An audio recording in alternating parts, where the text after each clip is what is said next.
Alrighty, so we've got a 55-point acid-base quiz coming up. So what should you know? Well, the first thing you're going to encounter are some fill-in-the-blank questions, and this is the word bank. If you look at your notes packet, number 3, the list of definitions, you'll see acid and base there.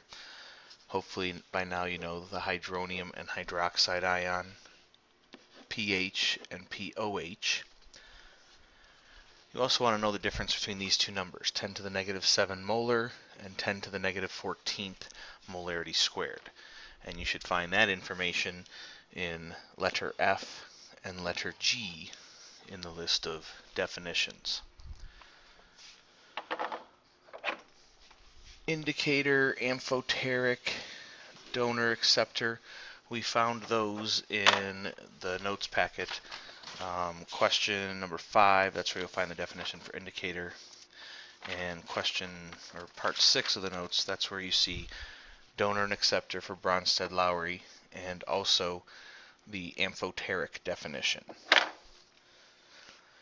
Strong versus weak you can find on the front of your notes packet, number 2, talking about the differences there. And then caustic and corrosive, you should find those terms in your properties of acids and bases, that table, which is number 1 for the notes. After you do the fill-in-the-blank questions, then you're going to encounter this question where it asks you to write the equation showing the self-ionization of water.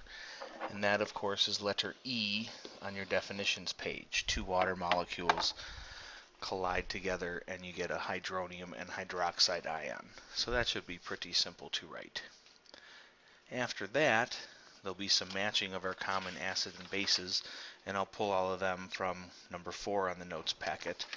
All those acids that we started talking about earlier in the year, and then the bases are pretty obvious with all the hydroxides, plus ammonia.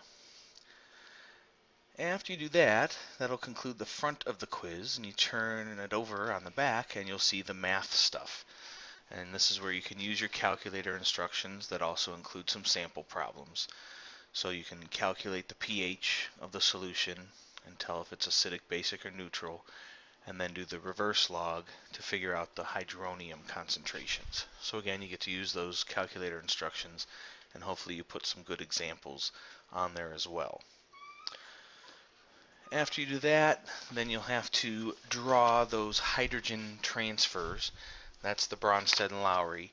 So you have to show me where the hydrogen goes. You don't have to label acids and bases and stuff.